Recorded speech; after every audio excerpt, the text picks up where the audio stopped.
Welcome guys to another andBeyond motorcycle session. We talk about what's new in the industry, who's doing what to expect, and new arrivals.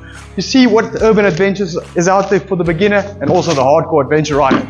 Thanks. We look at equipment, what we need to use, new techniques, and how we evolve as riders in general. Sit back, relax, and enjoy the ride with us. Cheers.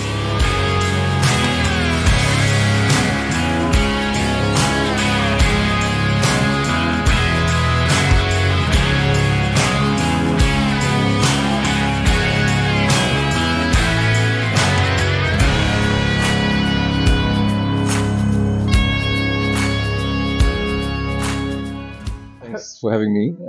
My name is Ian van der Merwe. I'm currently dealer principal here at World of Motorcycles in Ducati. My previous life was more into corporate IT management. I've only been in this industry for just over 2 years. Nice. Life change happened. COVID had something to do with that, but yeah, I'm sure COVID affected a lot of people in a lot of ways. It did, yeah. We've got nice stories and deep stories about that. Yeah. So I mean, I started like most people my age back in the day with an AC50, riding a 50. My dad had motorbikes when I was much younger, so I think it was a natural thing for me to end up with motorcycles. Yeah. So I had my first 50, I think at 12 years old, and then I rode bikes, various bikes, until I think I bought my first car at 24. Okay.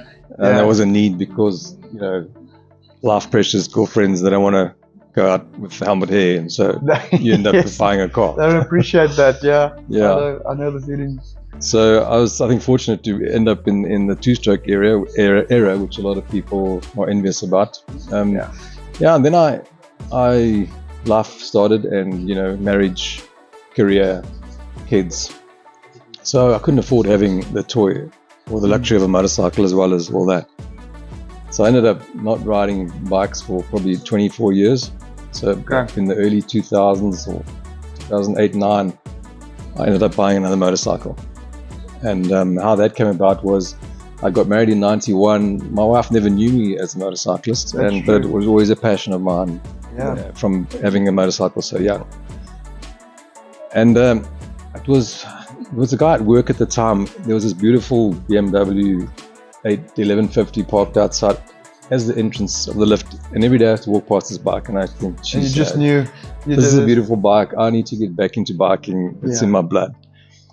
But I had a problem. My wife didn't know me as a biker. A bit of a barrier to entry there. Yeah, a barrier. You know, it's dangerous.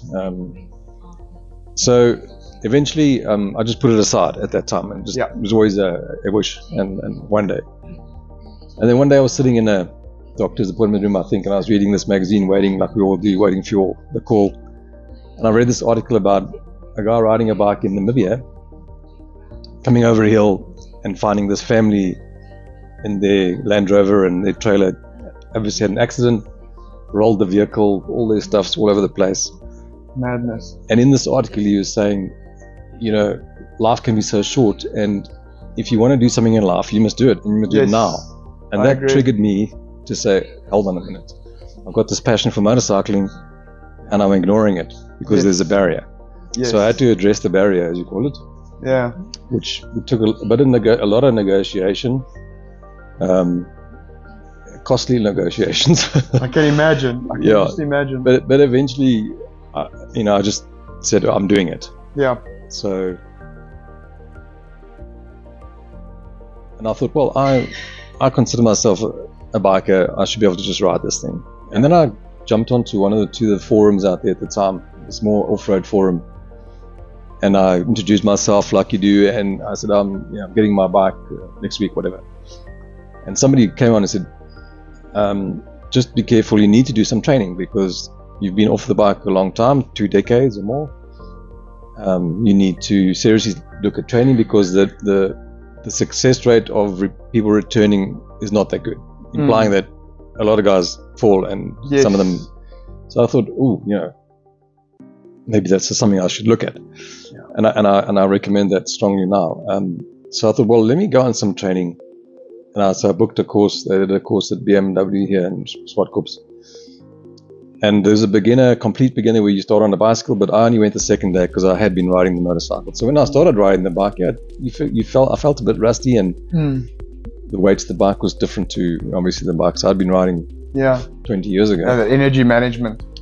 Yeah, and I was very aware of the, as you say, the being conscious of the other road users, because you may consider yourself a good biker, or a decent, you can ride a motorcycle, but it's not yourself. Generally, that's the danger. It's the cars, particularly. So I went on the course, and I was surprised that I actually did learn something. I thought I knew it all, but obviously as time goes by, people are learning skills and little tips and tricks to keep you safer and do things better. That's all the time. And this is what I said yesterday, or the day before, when we also spoke about training, is that really the beauty of these get-togethers to refresh yourself is really the wisdom that's being exchanged. Apart from the baseline training, is these little nuggets of, I don't know whether it's balance or energy management, but really it's that get together and exchanging of what worked this year versus last year and what we've seen, and that's power. I mean, I recommend to the people that we deal with and to the clubs that I'm involved with, you should try and get to some kind of training once a year at least, because you need to hone those skills. And it's normally the best place is at a track day.